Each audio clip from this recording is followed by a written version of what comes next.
Good morning, everyone, and welcome to the Quantum Leap Futures Morning Leap Session for Tuesday, October the 17th, 2017. My name is Doug McKay. I'm the founder of Quantum Leap Futures. Each morning we get together in these live go-to sessions to take a look at the market, macro to micro, take a look at the structure of the market, and then we drill down to our trade levels, our targets, and our trade plan for the day. We do create multiple plans or multiple hypotheses in order to have a plan in place. We do not know what the market's going to do. Therefore, we take the normal auction logic, create multiple plans, wait for the market to tell us what it's doing, and then execute on the plan that best suits the market. Pretty simple stuff, but people have a hard time with it because they don't realize that you don't have to have bias in this market. You just have to have a plan and follow what the market is doing or what the auction is telling us. This is a subscription room. If you're interested in checking it out, send me an email at quantumleapfutures@gmail.com. There's no website. There's no blog. This is not a commercial venture. I do everything here live in the go-to in the pre-market session, and then we do live trading and analysis during the course of the trading day. Nobody at Quantum Leap is a certified trading advisor. We are retail traders operating within a self-organized learning environment. Past performance is not indicative of future results, and any trades that you see in Quantum Leap are for education purposes only. Please trade your own due diligence, your own trade plan, and your own risk metrics. So looking at yesterday, again, a pretty tight range.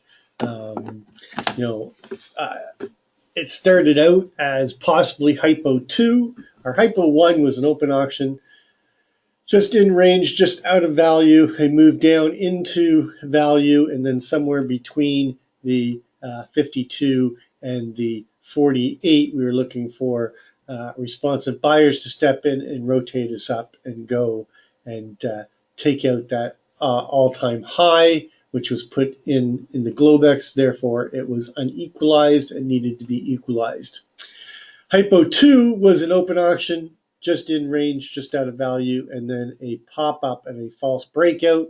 Either failed to take out the all-time high and equalize the high, or put in a new high and then find responsive sellers and rotate us down back into value, chop, and then push down into the microcomposite VPOC at 48.75.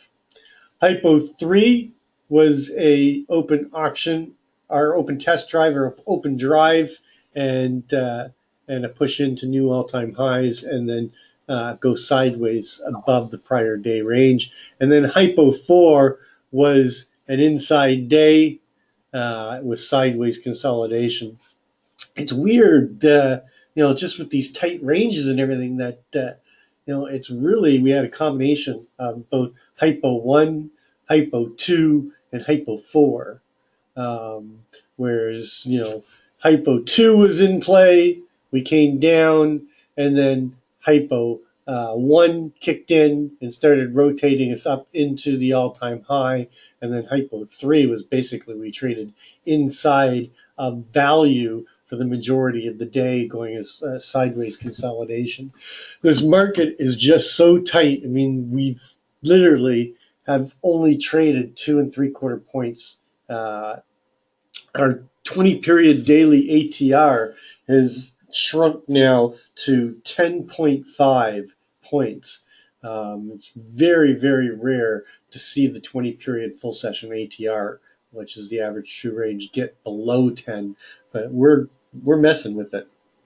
So far, our weekly range, from yesterday, from the Sunday or Monday Globex, Monday RTH, and Tuesday Globex, we've trading a whopping 7 points, and that is just amazing. Let's just take a look at the news. We did have export price index came out better than expected. Import price index came out better than expected. In 3 minutes, we've got Redbook coming out. 23 minutes, we've got capacity utilization rate, industrial production month over month, manufacturing production, and then 10 o'clock, we've got NAHB housing market index, 11:30 we've got the 4-week bill auction, and then we've got Harker speaking at 1 o'clock, and then at some point in time we're going to get the federal budget balance, and 2 o'clock we've got U.S. foreign T-bonds, net capital flow, long-term transactions on the TIC, and that's about it for the news for the day. So not a lot of news. We do have a Fed speaker, lots of them. Of course, we're in earnings season. Earnings are coming out pretty good. Netflix just on fire last night. After that news came out. That's the wrong one. I don't want that. I want my earnings. So far this morning, we've had Goldman Sachs came out better than expected, Johnson & Johnson, United Health Group, Morgan Stanley, Harley came out as expected, Comerica, a beat. I mean, if you see, in all the releases this morning, only one miss so far. So the market is the earnings is very strong. After the market today, we've got IBM, Lam Research, Select Comfort, Canadian Pacific. That's the big ones, really. Yeah, that's the big one. So not a lot of IBM will be the one to watch tonight. But it's not a huge market mover. Taking a look at tomorrow.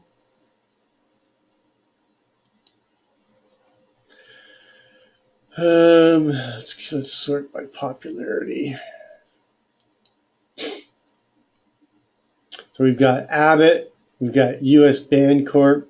I want it all.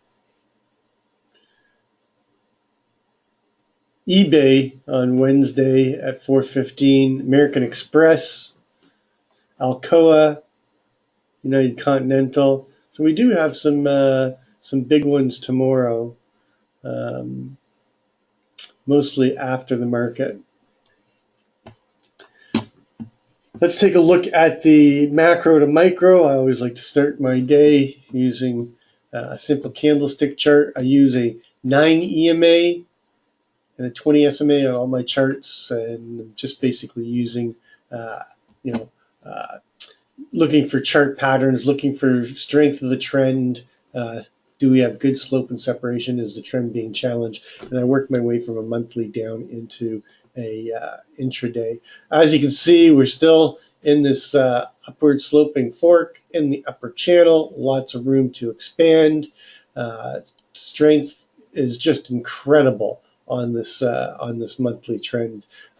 This is our 12th month of one time framing up. Going to the weekly, you can see that we're in this weekly channel right now and got good slope, good separation, just put in a new all-time high. Yesterday went overnight and tested that within 3 ticks and have held value. Trend is very much intact on the weekly. We don't even challenge the upper channel of the trend until we get into the 86 area. Going to the daily, again, same thing. Good slope, good separation. Trend is very much intact. Nothing slowing this market down right now. Going into the intraday, you can see that we've come up. We put in a 57.75 all-time high, and then we're in this consolidation, this symmetrical triangle. Going to the 30-minute, we have attempted to break below the trend line on the symmetrical triangle. So we are seeing a little bit of weakness. We are below the 9 and the 20, but this is consolidation, and this could be a false breakout. And as we remember that when you're looking at symmetrical triangles, as you get towards the apex, the compression is there, but generally the breaks are not as strong when they break out. Just something to note about that. Really the good breaks are when you break about halfway in the symmetrical triangle. Going to the, but we are below the 9 and the 20 on the 30. Going to the 15-minute, again, you can see we're struggling to hold the 9 and the 20 and hold above this trend line, and likely come down and test that low overnight. That's only a point, 5 ticks away. I can say that. And then on the 5-minute, you can see that we are seeing some weakness coming in here. But again, we're trading near within two points of the all-time high. So how you can really say weakness is another story. So if we take a look at the structure of the market, we've come up here, we've accepted value at 48.75. In the last 4 days, that value has shifted up to 53. We're accepting value higher right at the, how many days is this? This is 4, this is 8 days. So we're accepting value higher right 1 tick above the 7-day value area high. So we continue to stay in price discovery here. You can see we've got one time framing up. This is still very strong, and this is likely to go higher. It's just incredible. There's a little LVN between this double distribution at the 50 and a quarter. It's also the 4-day value area low. So again, I'm going to be using that as my temporary. And again, I'm saying it's not a major key line in the sand, but anything below 50 and a quarter is the first sign of any weakness and the possibility of rotating back into this balance here at the 48.75 and possibly a run through balance down to what the real key line in the sand, which is the 43 and a quarter. If you look at the overnight inventory, I just want to show you that this is Friday, and this is just an incredible amount of compression here, but you can see that the VPOC continues to shift higher. And from yesterday and in the RTH session, or in the Globex session, we're basically trying to accept value around the 55.50. Another double distribution day with the LVN at 54.75. This is going to be my over-under line. Below that, I'm looking for a rotation back down into that 53 and challenging the microcomposite value area high. But it's extremely tight. We've got a lot of repair work to do below us, but we're not there. Inventory overnight is pretty balanced. I would say this would be a neutral type of Globex, where we broke the IB to the high side and to the low side overnight, and they're trying to accept value at 55 and hold it. So there's really not much that has changed in this marketplace. I mean, this, if you look at our Keltner, this is basically our 4 bars of our Globex. And that's like, very, very, very tight development when you think about this market and where we're at. Our 20-period daily is running at 1050. So if we go in and we put our overnight low in at 54 and a quarter, this could expand because of the fact that we do have time and we're only trading a point from the low and 2 points from the high, or less than 2 points from the high. Our overnight high is 57. So if we take the 57 and we minus the 1050, our downside daily ATR target is 46.50, changes from yesterday by 2 ticks. Our upside daily ATR off of the 54.25 is up at 64.75. That changes slightly.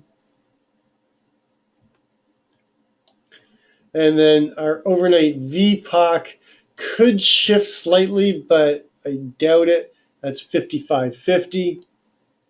Basically right where we're trading, and basically 1 tick below the RTH naked VPOC.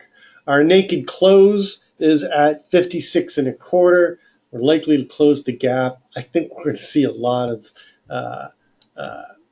rotations coming into this RTH session. So, very strong kurtosis around the 55. It's really got to accept that and get above. It would be reasonable to use a 55, 50, 55, 75 as an over underline, but because it's a double distribution and our RTH open from yesterday, the LVN is going to be my over underline.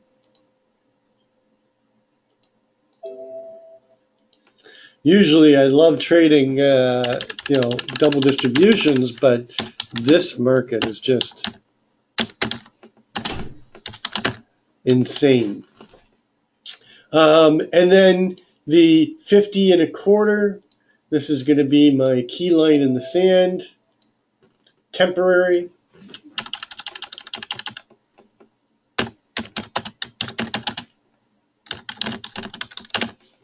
Just because it'll show some weakness coming in. How much weakness, I don't know, but I think enough to take us down to the 49. We are creating a weak low here at the 54, and we're also creating or have created a weak low down here in the 50 area. So, but nothing wants to keep this market down. Other key areas is the 53 course. That is the 3-day or 4-day. Is it 4-day? 1, 2, 3, 4. It's 4-day microcomposite VPOC. The 57, all-time high. But that's about it. There's not much else to go on. So, what is the hypos? Well, the hypos are going to be pretty much the same. Again, I put hypo 1 and hypo 2 equally weighted. I'm going to flip them around. Doesn't really matter if I'm flipping them around. You call them 1A and 1B, or you call them 1 and 2. But they both have a 50-50 probability in my mind right now.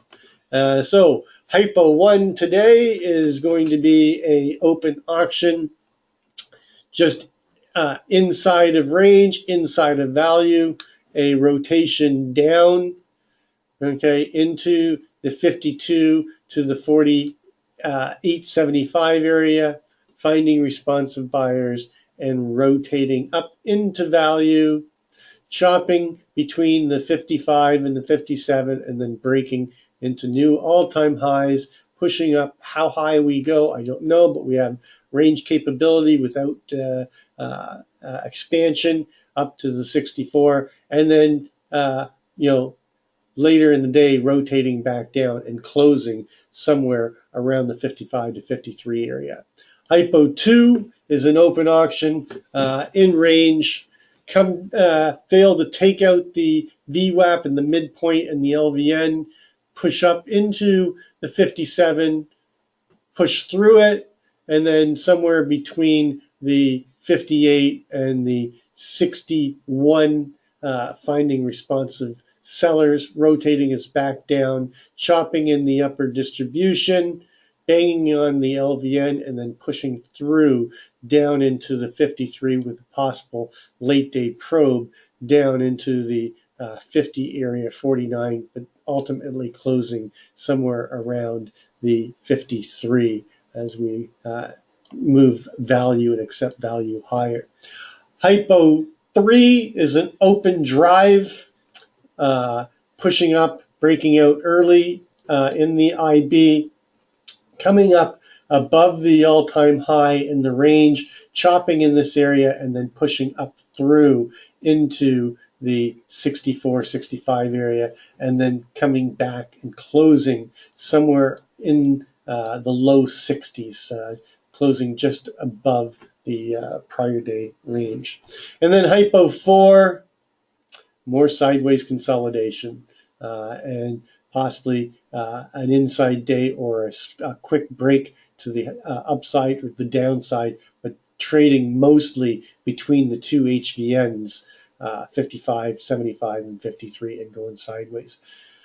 And then the alternative I hope and pray for is a open auction in range, immediately come down, break through the LVN, come down to the 53, chop around here, and then fail and go into a trend down into the 48, 49, get there pretty early in the day, chop here, and then push through down into the 46, possibly as low as the 43. Not expecting a heck of a lot of range, but considering that we're only 7 points of range right now, Tuesday could be our breakout day or a take back day.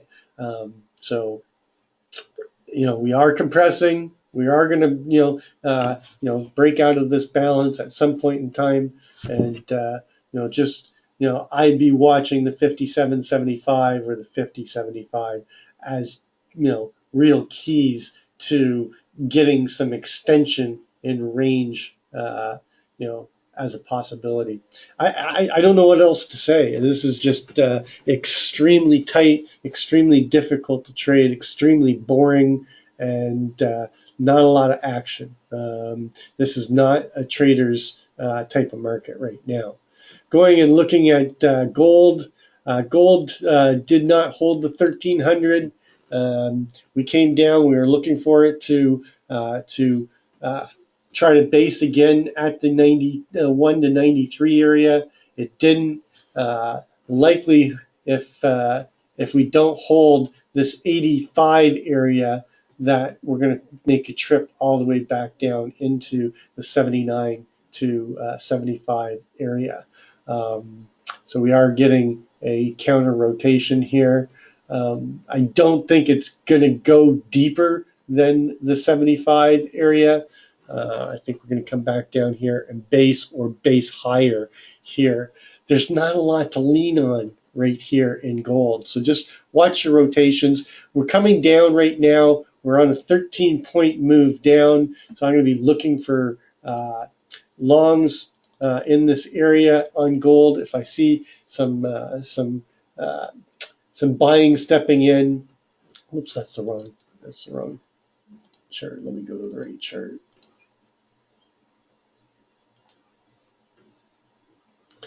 The highest frequency of a $3.50 to $5 move is at 13. You're really risking to about 16, knowing if you're wrong. I usually like to watch 15. I don't like to go much more than that. But you're at the lower Keltner channel. You're at a 13-point rotation down. Likelihood, I'm looking for a rotation back up into the 88 area and a $3.50 rotation up from here.